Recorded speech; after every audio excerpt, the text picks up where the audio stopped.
I see that it's 9. I'm going to give people 1 more minute, and then I'm going to get us started.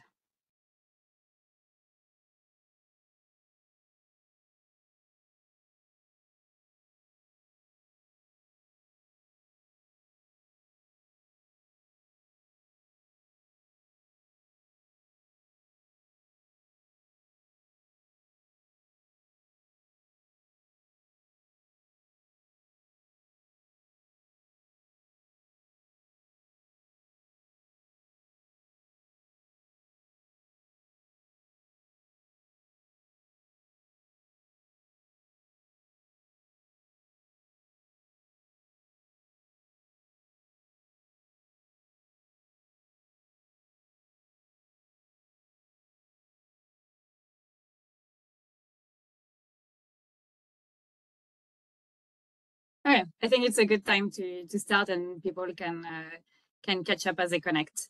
So, good morning or good afternoon, everyone. My name is Marine Gassier, and I'm part of the Social Cohesion and Resilience team at the World Bank. And I am really glad to welcome you to this session of the seminar series that we've been jointly organizing with the German Institute of Development and Sustainability. This seminar series has been a great opportunity to explore recent or ongoing work on social cohesion and the ways in which it can inform policy or program design. And so in many of our discussion in this seminar so far, we have examined the role that various types of policies or intervention can play in strengthening social cohesion or in sometimes inadvertently undermining it. Today, as we discuss a specific social aspect of social cohesion, identities, we are going to flip this script a little bit. What I mean is, as we discuss identity and how they are part of social cohesion, we are going to look at social cohesion as a means or as a condition to achieve other goals. And specifically, we are going to focus on why a global identity, that is the degree to which individuals identify with a global collective, matters for our ability to move towards collective goal or to coordinate to respond to collective challenges such as climate change or loss of biodiversity. And so we are going to clarify those implications and those stakes first before we start debating whether and how identity can be shaped and influenced. So I don't want to take more time since we have 2 great presentations. So first, from the University of Passau, we have Dr. Gianluca Grimalda, who is going to present findings from his work on the relationship between global social identity and the propensity to cooperate towards shared goal, along with insight into the ways in which policy may or may not influence social identity. And then we have a second presentation from the Global Cohesion Lab at Oxford. We have Dr. Lukas Reinhardt, who is going to share insights into the kind of experience and narrative that can shape people's identity and global identity and the likelihood that they engage in pro-social action. So we have 15 minutes for each presentation, and after each, I'm going to turn to Dr. Armin von Schiller from the German Institute of Development and Sustainability for some comments and response. And we will have some time for discussion and Q&A at the end, so please post your question in the chat as they come up. And then with this, Gianluca, you can start when you are ready.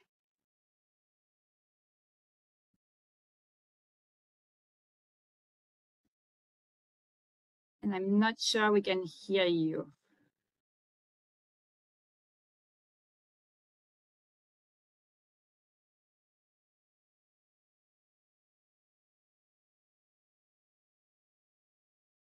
Gianluca, I'm afraid the microphone is no longer working. Before it was working. Can you maybe?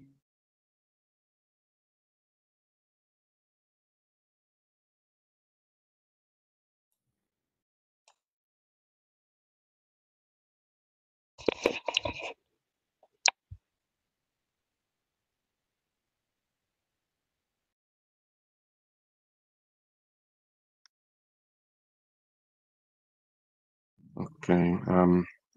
Now we can hear you, I think, Gianluca. Can you hear me now? Yes, we cannot see you, but we can hear you. in this case, hearing is probably more important. Yeah, okay. I got rid of the headphones that probably created problems. So I'm gonna try share the presentation. Can you see the presentation?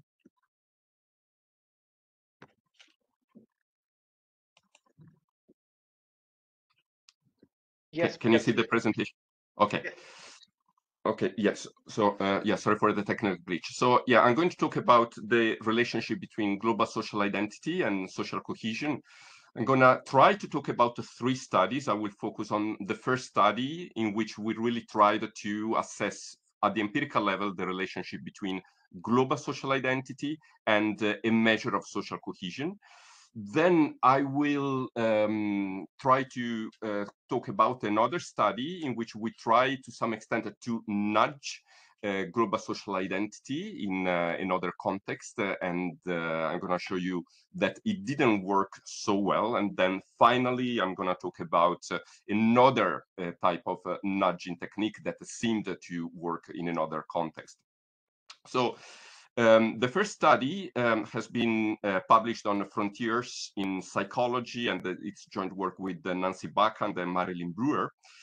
And the main focus of this study was to focus on the relationship between globalization and cooperation. And for that reason, we try to span to cover a relatively large span of exposure to globalization at the country level.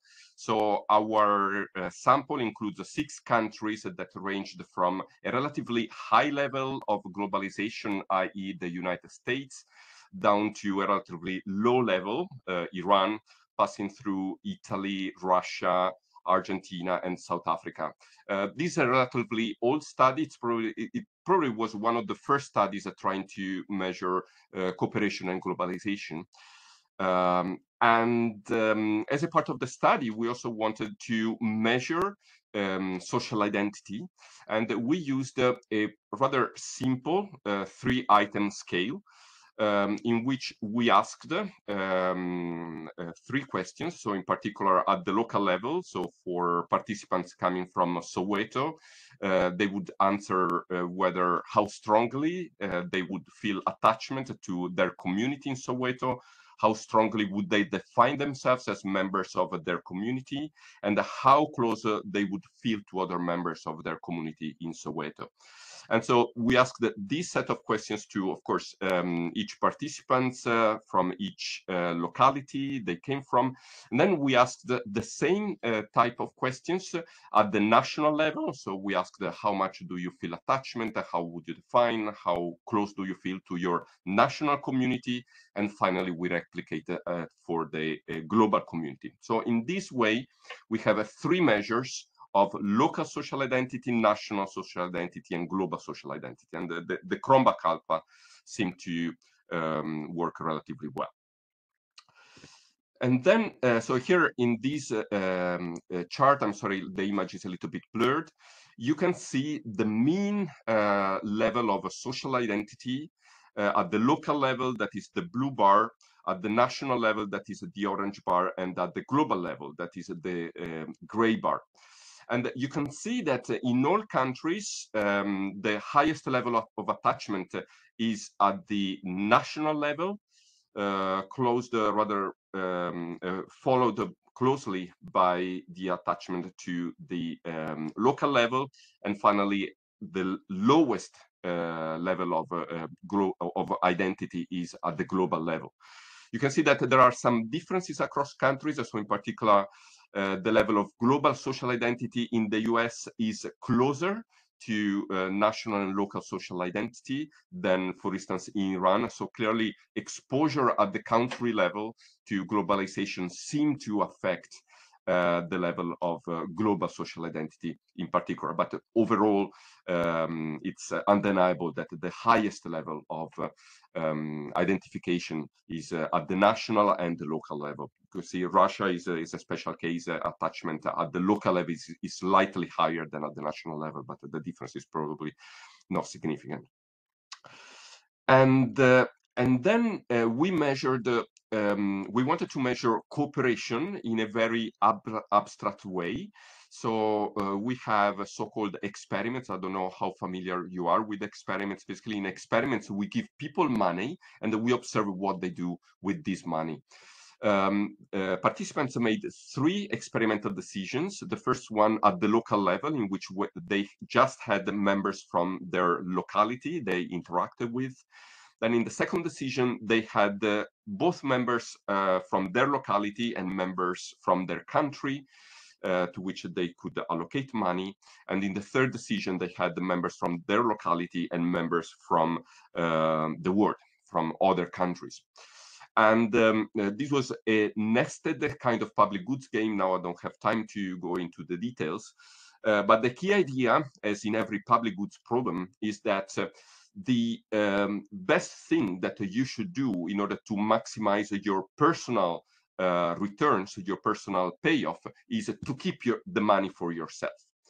And if you decided to give money either to the local group or to the national group or to the world group, you are sacrificing some of your monetary returns that you will receive at the end of the experiment, but you do something good for the group. And if everybody does something good for the group, so if everybody gives money to the public goods, then everybody goes home with a higher return. So these games really capture the tension between personal interests and the group interests that is at the basis of public goods. And so, yeah, we have these 3 measures of basically local propensity to give to local public goods, to give to national public goods, and to give to world level public goods. And in these charts, you can see the relationship between the 3 measures of a social identity, local, national, and global, and contribution to local in panel A, national in panel B, and world level in panel C, public goods. And you can see that the green line is the line that captures the relationship between global social identity and the cooperation at the local, national, and global level. This green line is positive, and it has clearly a significant impact on the 3 levels of cooperation. And the people who end up as having a high level of global social identity end up in having the highest levels of cooperation. That is particularly the case in the contribution at the global level, as we can expect, but it also holds at the national and local level.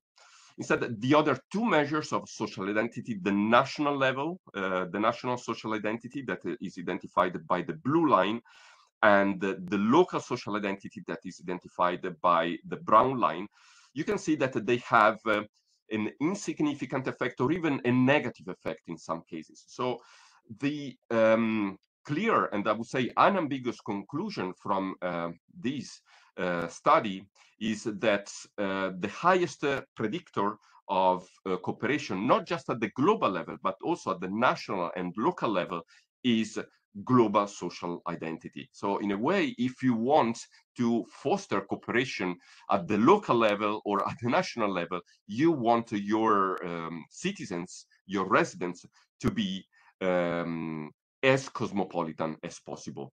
So this suggests that a nice manipulation, a nice policy intervention in order to increase the level of cooperation at the local, national, and global level would just to try to shape the identity of your residents in a cosmopolitan way. So you should really try to develop a cosmopolitan mindset in your citizens. And of course, this is, if you like, a specific angle to social cohesion. I think it is also undeniable that the propensity to cooperate towards the provision of public goods is an important aspect of a social cohesion. Of course, social cohesion is a more complex concept. It has many different aspects, but I would say the propensity to cooperate is one of the most important ones.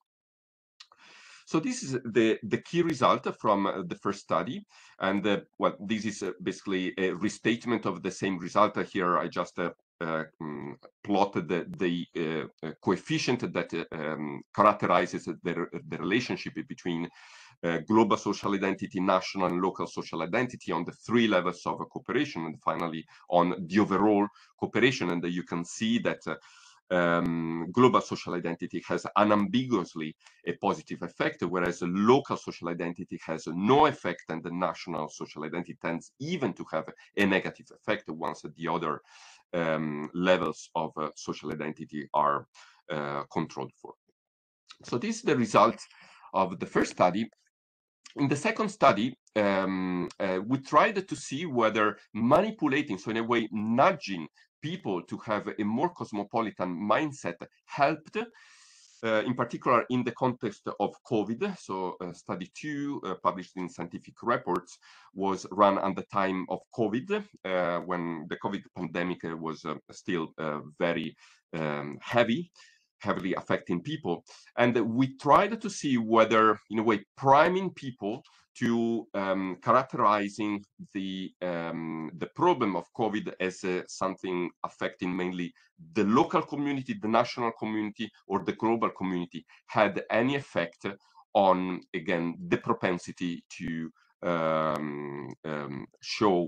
perform pro-social behavior. In this case, the pro-social behavior, our dependent variable, was the level of donations to charities that were active at the local, national, and global level. So in a way, the structure of the study was the same. So we have measures of social identity at the local, national, and global level, and we try to see how that affects pro-sociality, provision of public goods at the local, national, and global level. And here, again, we find a positive effect of social identity, mainly at the global level, but this time also at the national and local level, towards cooperation at the local, national, and global level. So in this study, we replicate the relevance of social identity towards cooperation, but our priming manipulation didn't bring about any significant effect. So in this table, there are a lot of numbers. These numbers describe the coefficients capturing the effect of priming people to construing the problem of COVID as something affecting mainly the local or the national and the global community. And basically, it didn't have any effect. Only sporadically, it has some effects for some of the models we used especially in Italy, not so much in the United States. These were the 2 countries in which we ran this study. But overall, we didn't have any effect. So to me, this is, in a way, a negative result that points to the fact that social identity is a relatively stable personality trait, but I think Lukas later in the second presentation will talk more about how we can foster global social identity. But on the basis of this study, we can conclude that probably the notions of social identity cannot be so easily manipulated in a easy nudging manipulation. And finally, just if you like, as an example of how a nudging manipulation can work, it is a completely different setting. Here we tried to study, in particular, how we can reduce discrimination towards immigrants, which is another important aspect of social cohesion. And the key finding that we have in this study is that, in a way, nudging people to thinking that immigrants perform community work has a significant impact in reducing discrimination. So informing people that immigrants, and this holds for both asylum seekers and economic immigrants. So informing people that immigrants perform community work has a significant effect in reducing discrimination and increasing the degree of transfers that participants, these were German participants, are available to transfer from German recipients to immigrants. Whereas on the contrary, informing people that immigrants have high educational level, have a university degree, did not seem to have any significant effect. So the conclusions is that global social identity is a very strong predictor of cooperation at the global, national, and local level. Affecting identity with nudging manipulation seems to be difficult, whereas in the context of immigration, showing immigrants' propensity to perform community work seems to have a positive effect in reducing discrimination. Thank you. Thank you so much, Gianluca, and that was 15 minutes exactly. So I thought this was really, like, I learned a lot, and I have a lot of questions that I'm going to save for the end of the session. Just reminding everyone that if you have questions as we go, you can post them now in the chat, and I'll keep monitoring them. And for now, I'll turn to Armin for some response and comments. Yeah, very shortly, because we will. I will give more comments also at the end, but we thought it would be good to have some thoughts in between as we go from one presentation to the other. Also, thank you from my side. I learned a lot, very interesting work. I think that, and I want to take maybe 2 minutes just to point at two things that I think are particularly important. As Marine said, we are faced with this question, yes, social cohesion is important, but show me evidence that social cohesion really has an effect on something else. And here we see very clearly that social cohesion, or an element or a dimension of social cohesion as its global identity, has actual effects on things that we all in this room care about. So I think this is very important evidence supporting the intuition somehow that we have, that it's important to work on social cohesion as such. So thank you for that. I take with me also that it's a very difficult to affect global identities. That will be the bridge to the discussion, as Gianluca was saying, to the next presentation. Before we move to that, I wanted to share two thoughts with Gianluca, anticipating what we could discuss after the second presentation. I was wondering whether you could give us a little bit of insight into variation across contexts. If you had some interesting insights from the different countries, some thoughts on that, I think that would be extremely useful. And the other thing that I just wanted to share now was, given the difficulty, and at the end you gave us a little bit of a positive outlook, right, with an intervention that might work, but I was wondering how big must the treatment be, like for many people in this room thinking in terms of programming, what's the scope for, let's say, a project to really build in, or how big can the contribution be? A little bit of that discussion of how much can we expect actual programs or little interventions to really have an effect. So maybe with those two thoughts, I think it's good if we continue to the second presentation. As we said, now we know that global identity is very important and has significant effects on things we care about. We were left with the idea it's a hard thing to influence or to affect.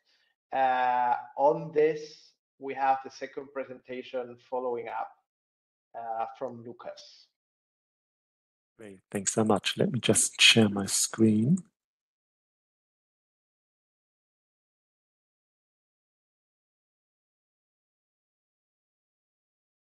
All right, can you see it? Yes.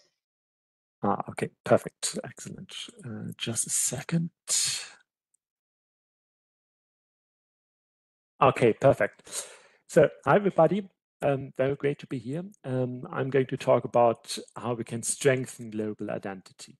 And before I delve into that, just two brief thoughts on the motivation. So I think global identity is also, or can be a great prevention for conflict. And if we have a look at all the current conflicts, perhaps a bit more global identity would also be great from this perspective.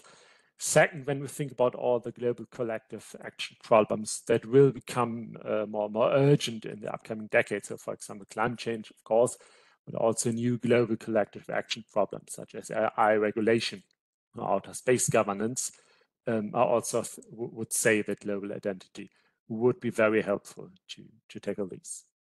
All right. First, before we talk about global identity, first a general remark on whether or not social identities can become stronger or weaker over time. And here the answer is very clear yes, as for instance, the literature on nation building demonstrates that deals with the question how national identities emerged or can be fostered. Very briefly here, an evolutionary argument with regards to this general point. So from an evolutionary psychology point of view, it does make sense that when you have certain environmental conditions, that these tend to strengthen group bonds and common shared identities. So for example, it makes sense from an evolutionary point of view that when there is an external enemy, that this can lead to stronger group bonds and stronger in-group identities. Other examples might be perceptions of shared history, shared social norms and culture, and positive forms of intergroup contact. And indeed, all these things were used in nation building policies. And we can think about how we can bring that to a global level, perhaps. Now let's talk about global identity and how it can be strengthened. Here, two thoughts might be a bit harder to strengthen global identity as opposed to national, ethnic, or religious identity. First, we don't have an external human outgroup, and unfortunately, having an external human outgroup makes it easier to foster strong group bonds, as we can see in conflicts. Thus, when we want to strengthen global identity, we have to deal without an external enemy.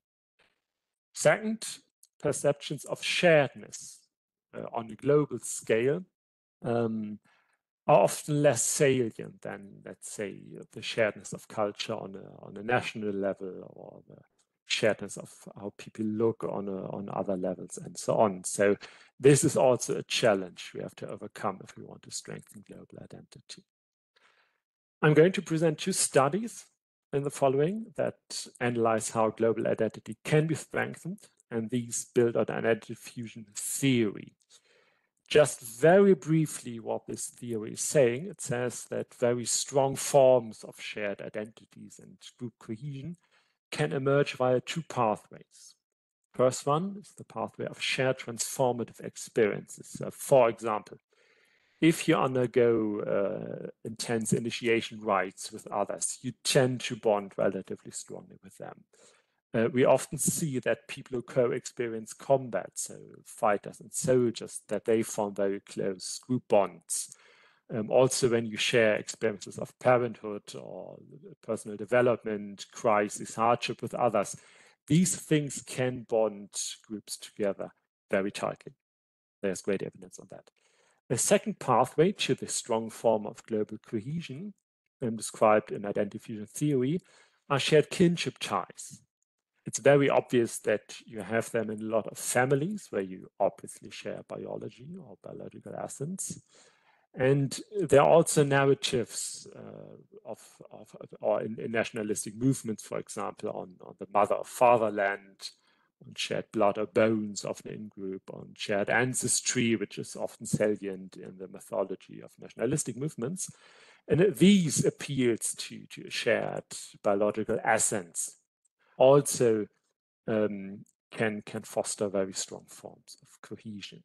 And there's strong cross-cultural evidence for that. And in the two studies I present that are part of this paper, we try to bring that to a global level via looking at globally shared transformative experiences and narratives of globally shared biological essence. Let me talk you through this. So the first study focused on globally shared transformative experiences.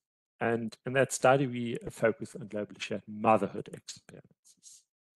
We had samples of mothers and women who were not mothers. And our question was, do mothers bond with other mothers in other countries through their shared motherhood experiences? And the result was very clear, yes, they do. We found that mothers bond with more women from other countries if they share motherhood experiences with them, which was also expressed in money allocation behavior. And if you're also a parent, perhaps you you can relate to that on a personal level. In the second study, we focus on global biological kinship. And in the experiment that was part of the study, we treated the participants of our experiment with a TED Talk by the journalist A.J. Jacobs on the global family tree and an event called the Global Family Reunion. So A.J. Jacobs figured out that all humans are relatives because we all share ancestors if we go back in history. Hence, we are all cousins and all family in a real biological sense. So all of us here in this video call, we are all family and we are all cousins in a sense, which is, I think, quite cool.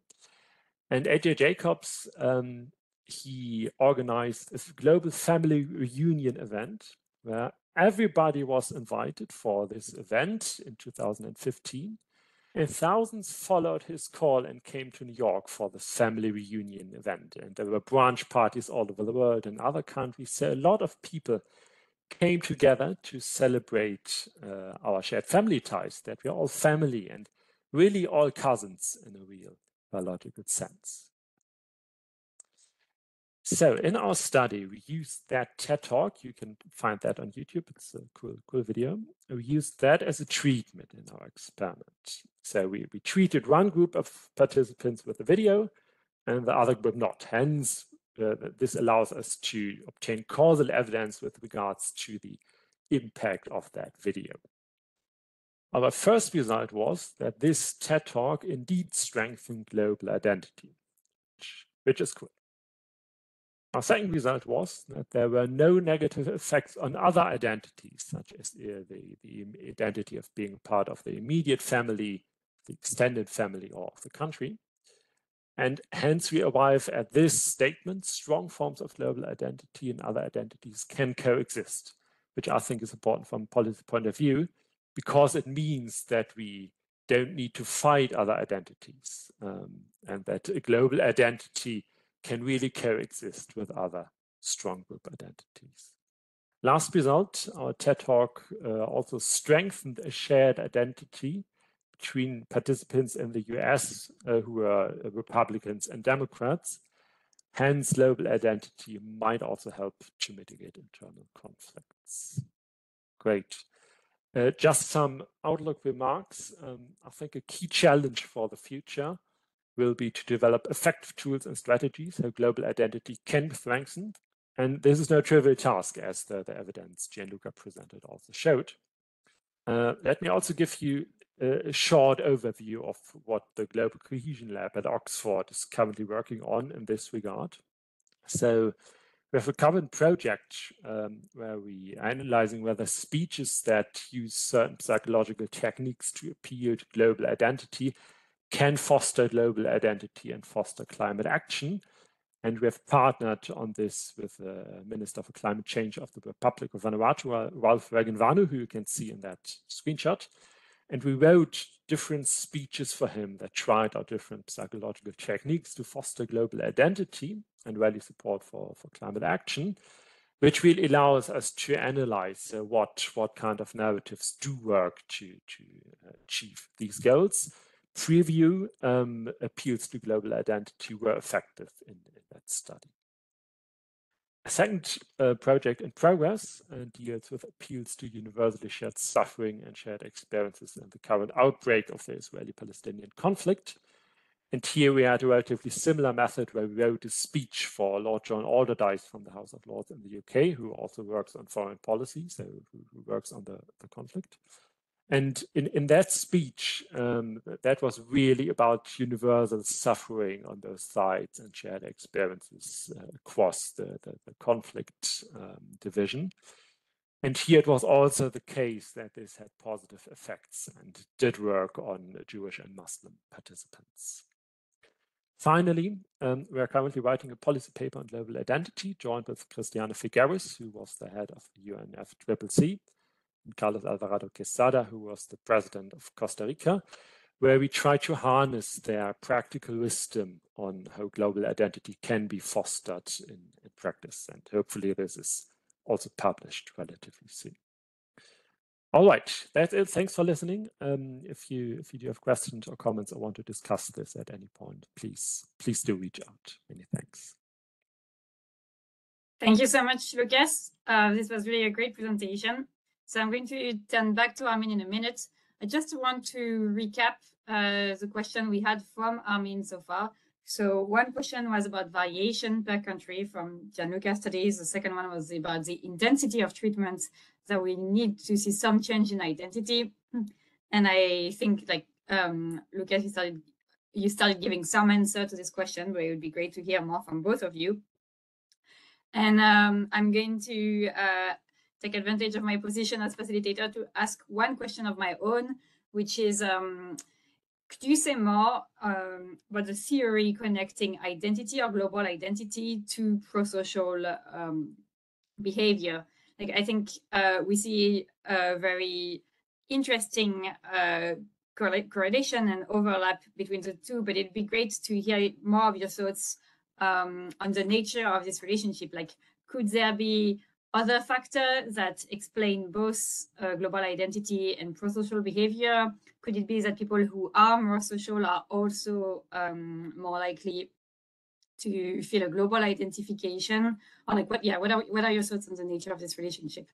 So what I propose is that we turn to Armin, then give a chance to first Gianluca and Lukas to respond to all of the questions we have so far. And then and then after that, I'll recap the question I see in the chat. And if you have more questions, please post them in the chat. Thank you. Thank you so much, Mari. Okay. Oh, I'll go first then. Thank you for the very interesting. Sorry, Gianluca, maybe I was going to like turn to Armin first for response and then back to you. Apologies. Yeah. No problem. Actually, Gianluca, an additional question related to what Marin just said. Maybe that I will have one question for you, some questions for Lukas, and some questions where I think both of you can make a great contribution or respond to that. So maybe on the last thing, because I think the question that Marin was asking is very crucial. And I was thinking about the last study that you had on migration. And I was wondering, you said the education profile was not explaining the attitudes, but the information that the person was contributing affected that. And I was thinking, is this then about common identity, or is it something else? Is it about, I don't know, exchange, whether we share an identity or not, that we both contribute that? And I don't know if that's maybe connected to what Marin said, but I just wanted to share that. To Lukas, very interesting work. I think, I don't know if it's or probably it's not an unfair question, but it's a question you received a lot, is how, not only how strong the effects is, but how long they last. I think that one element in all this endeavor that many in this room engage with, we might have, and it's already extremely useful information on things that work on the short term, but we really want to change things that seem to be sticky, as Gianluca was saying, and you were saying also about nation building. The comparison of nation building is tons of institutions working together to create that identity, right? So I was wondering to what degree these effects last over time, if you have some evidence on that. Connected to that, I was wondering whether I didn't see that in the presentation, but the idea of combining treatments. So far, we have seen evidence from both of you where you had single interventions and showing the impact of that. I was wondering also in terms of programming and so on, whether a mix of measures at different levels that might be, I don't know, again, thinking about state building, it's the education system doing a job, is the media doing a job, I don't know, it's a combination of things, whether you have some ideas of things or interventions that could be combined. Then I think that beyond that, I have some questions that might be for both of you. I think with it seems like a lot of what you have been presenting, both of you, it's about making things salient.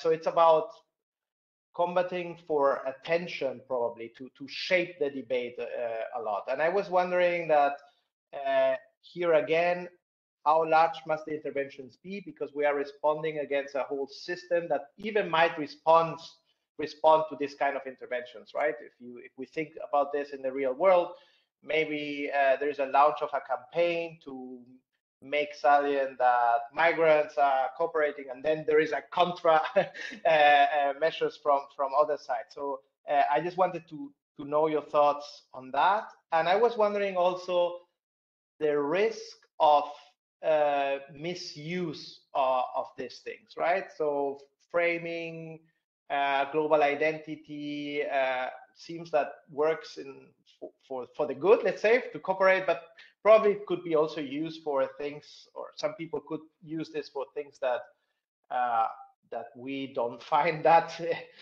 positive. And I was wondering how you think about that risk, if it's present or not. And the last thing, actually, I would turn your first point on the last slide, Lukas, and maybe ask both of you the question: if one person also in this room leading a project and so on would say, like, could you give me advice on some measures that I could bring in? What are the things where you think that there is much potential, like low-hanging fruits for people programming and so on to take care of in order to maximize the possibilities to have a positive effect on global identity? That's it from my side. I really enjoyed both presentations, and I'm very much looking forward to the discussion now. Great, thanks. Gianluca, do you want to go first answering the questions? Yes. Yes, yeah, I'll try to give a brief overview of the several topics that you have touched upon. So first of all, the issue on cross-country differences in what we have observed in our study. Actually, we did analyze, of course, our number of countries involved in our sample was relatively small, only 6 countries. But what we find is that there was a significant effect going in the direction that global social identity was overall, it was effective in all countries, but it was even more effective in less globalized countries. So there seemed to be, in a way, a higher payoff that people living in less integrated in global networks countries could have reaped, so to speak. And then, you asked about the stability over time of social cohesion and also of the possible manipulations. So, of course, that's difficult to answer because we don't have, we haven't run this study longitudinally, so we cannot really study the effects over time. What I can say is that you're probably aware there is a measure of social cohesion covering many countries by the Bertelsmann Foundation. And it seemed to, maybe surprisingly, but it seemed to show a relatively stable level of social cohesion over the years. So again, this seems to point to the fact that these aspects are not so, they don't change so fast. And on the other hand, it is also well known that we have observed a relatively high decrease of interpersonal trust in the United States, for which we have sorry, a longer data set that goes back to the Second World War. But even in that case, we can observe this change over decades rather than over, I don't know, a period of a few months. And many people think that it was really the fact that people during the Second World War were exposed to a strong existential threat, and therefore they become more cooperative and more cohesive with respect to one another. So I would say that overall, this is also what we found in the case of COVID. So that was also the main goal of our study that we conducted. We really wanted to study whether people became more or less pro-social when they were more exposed to COVID. And we found that there was a positive relationship. So people who were more exposed were also more inclined to help others. And the same result was also coming up in other studies. Other studies were longitudinal, and they found that this effect did not last very long. So it would kind of die out over a period of 2 or 3 years. So I suppose it really depends on, the extent of the shock. So during the Second World War, the shock was, of course, very visible, very high, and therefore the effect on social cohesion, in particular in the United States, was also persisting over time, whereas the shock of COVID was relatively smaller, and so the effect on social cohesion was also relatively smaller. And in terms of low-hanging fruit and what we can expect from these kind of manipulations showing stories of success from immigrants, yeah, I would say, again, we don't have a lot of empirical evidence in order to draw any conclusions. But I would say that, yeah, I mean, it depends again on the kind of time scale that we look at. We also have to bear in mind that typically what we know from social psychology and cognitive psychology is that we have a window of change, a window of opportunity to change our personality that kind of I don't want to say end, but becomes more difficult to change a personality after we reach 26, 30 years of age. So it seems that people's personality remains malleable up to this time of our lives, and then personality traits tend to become more stable.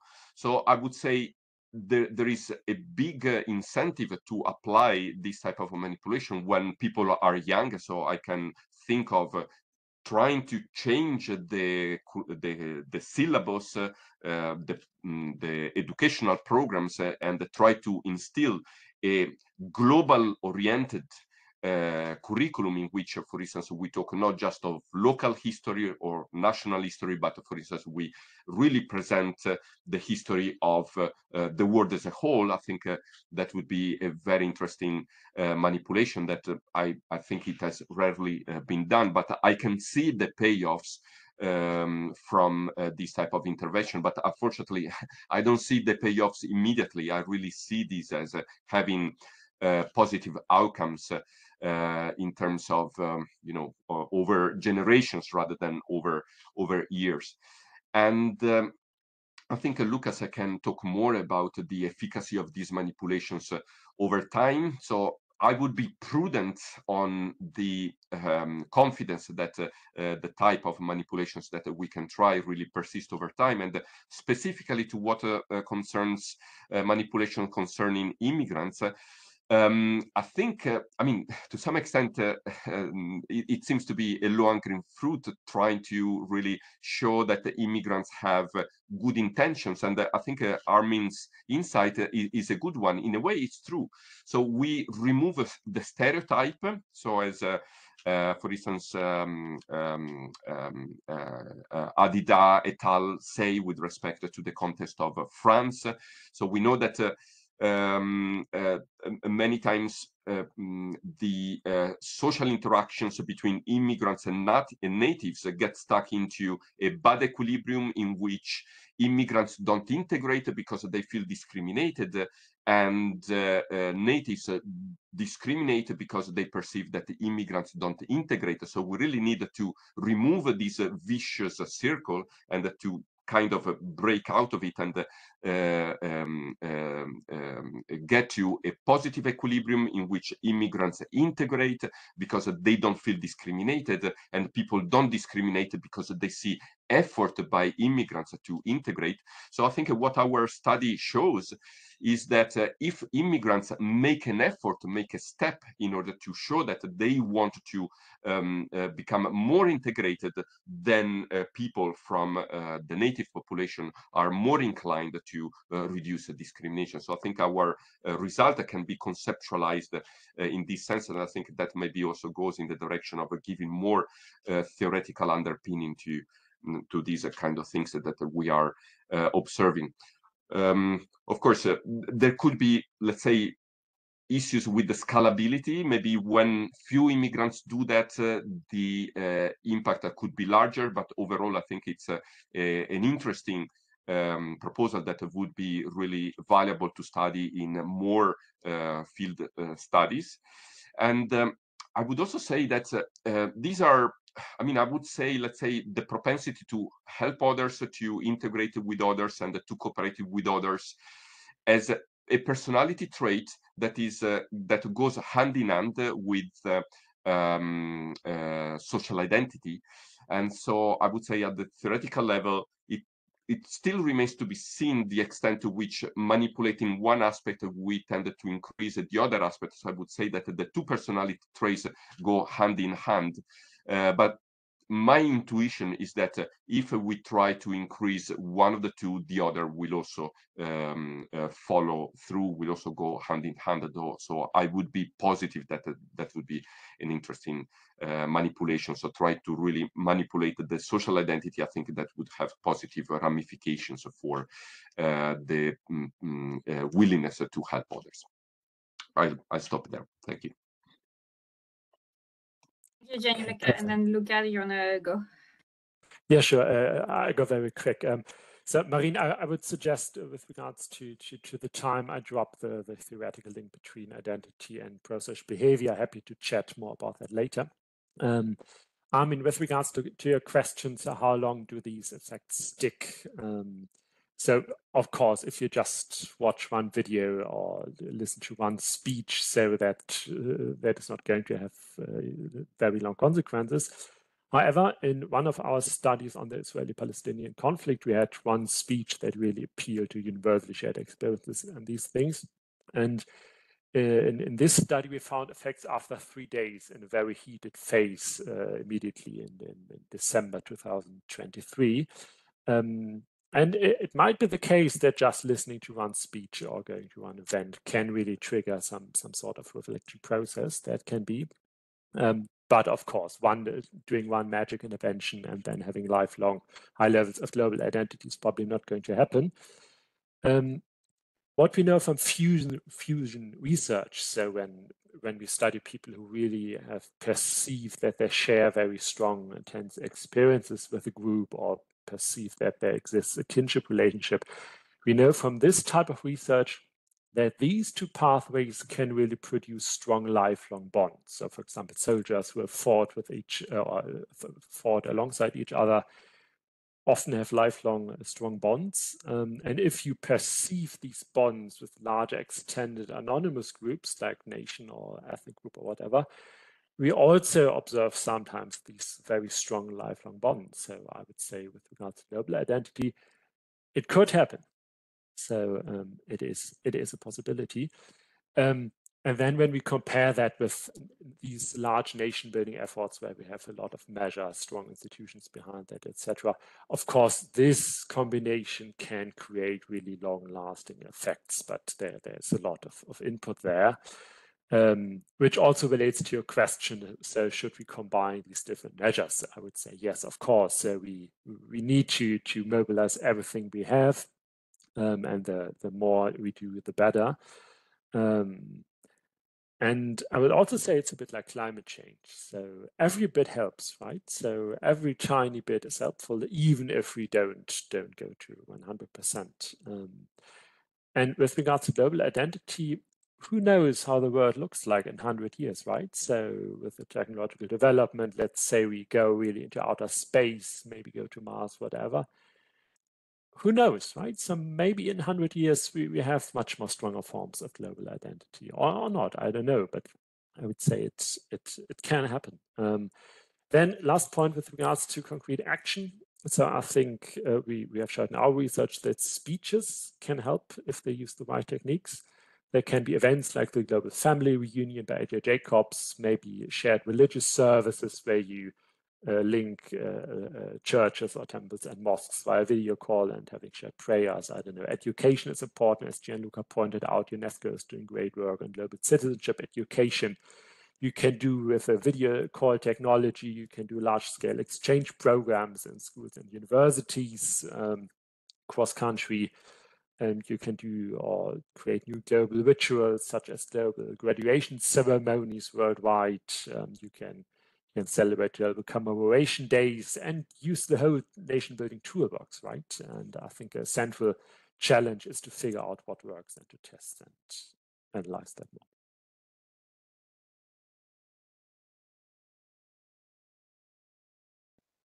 Thanks a lot, both Gianluca and Lukas. As I thought, they're all like kind of like stimulating ideas, and also some of them very, very concrete. So first, in the audience, if you have questions, you can either post them in the chat or raise your hand, and then I'll call on you, and you can unmute yourself and ask your question. And before I turn back to Armin to see if you have more questions, I'm going to ask one more of my own, even though we are almost out of time.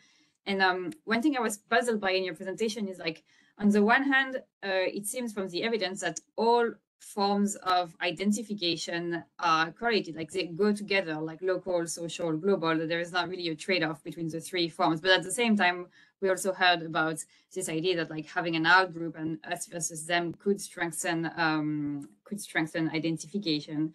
And so maybe I missed something, but I'd be interested in understanding more how you reconcile those two ideas. We have about 5 minutes. Armin, is there anything else you wanted to raise? No, I think maybe I would push again, both of you, in terms of this misuse ideas, whether you see this toolbox that Lukas was describing. Are we talking about things that per se would be conducive for good, or do you think there are any particular risk or potential? And it seems like there are no negative, but I just wanted to get clear from your presentations. My feeling was that you anticipate no negative effects on things that you were looking into. So just wanted to clarify that and push you a little bit on that. Yeah, so very quickly on that. So I think a very long-term one threat is having a dictatorship on a global level, which sounds science fiction, I know, but who knows? I think that's an issue. A second issue is if you push this agenda top down, some people might want to suppress local or national identities, or maybe paint them as something negative. And I think that's counterproductive. There's a lot of literature and nation building that if you do that top down and suppress local identities, that can backfire. I think that's not a good idea at all. So I think that's very important to keep in mind, and also to avoid from looking down on people who seek stability in mono identities, right? So if you're a liberal globalist, I think looking down on somebody who really has a strong national identity and sees himself or herself as a patriot, looking down on that in this way is, I think, a bad idea, is ethically not correct and backfires. Thank you, Lukas. Gianluca, do you want to respond as well? Yes, if I can add something on this, I think at the theoretical level, which was what you were pointing to, in a way it was really an open question how people with the global social identity react. So on the one hand, you could think that the world is another group, and so people could treat the world as a whole as an in-group that in a way is seen as something different from other groups, the national and the local group. Or, as Lukas was hinting at, and also as Anthony Giddens said in 1992, it could really be that with globalization, people tended to expand the boundaries of the group they feel attached to. And even the global group in which there is no out group becomes really the main source of attachment, and this is inclusive, so you don't exclude anyone from this group, but you really tend to include everything. And on the basis of our evidence, which it seems to be that this second hypothesis seems to be the correct one. But of course, we also have to bear in mind that the people with the cosmopolitan mindset are still the minority. I don't think they will maybe ever become the relative majority. For sure, they will never become the absolute majority. So there is, of course, a high level of differentiation in our personality, such that we will never be the same. And so I think, yeah, the interaction is really going to be, I think, also in terms of challenges, it's really going to be in the interaction between people with a more global mindset with respect to people from with a more national and local mindset. And I think Armin was also hinting at that possibility. And I think, yeah, globalists are already in a way depicted as people who are anti-patriotic. So I think we can observe that there have been narratives that in a way use globalists as a kind of a scapegoat. And yeah, it will be interesting to see what happens. But I think, I mean, I tended to remain optimist, so I tended to be in a way comforted by the fact that what we see in our experiments is that people with the global mindset are really willing to help others at various levels, and that makes me optimistic that there could be positive interactions between people with the different mindsets. Thank you so much, Gianluca. So unfortunately, we are out of time. I really want to thank you, thank all three of the presenters, Lukas, Gianluca, and Armin. I thought this was a really great discussion, connecting like high-level ideas to like possible paths for action. Just before we go, I wanted to flag an event, a hybrid event we are having on October 1st, in which we are going to consider a puzzle some of you may be familiar with, which is even in contexts where we think that we have deteriorated social cohesion, people actually often report high level of interpersonal trust in survey. And so in this event, Stathis Kalivas is going to share insight from a multi-method survey he ran in Greece that can help us better understand this paradox and also better conceptualize trust. And the last thing I want to say before we go is that we are going to keep this seminar going, and we welcome your feedback, and we also welcome your ideas, meaning that if there is research related to social cohesion that you think we should highlight and showcase, please email us. And could I ask you to post the social cohesion email address in the chat in case? I'll do in a moment. Great, thank you so much. This way, and so if you have suggestions, please email, and then this helps us think about like programming and about like priorities and what the next session could be. Armin, do you have any concluding word as well? No, that I love the last intervention by Gianluca, the positive outlook. I think that was really, thank you for that. And thank you also, Maureen, because you didn't name yourself. Thank you so much for all, and also to Meltem and Ada for making this possible. Great. So unfortunately, I have to close the session, but Ala just posted the email address, and it'd be great to hear from you all. Thank you for connecting today.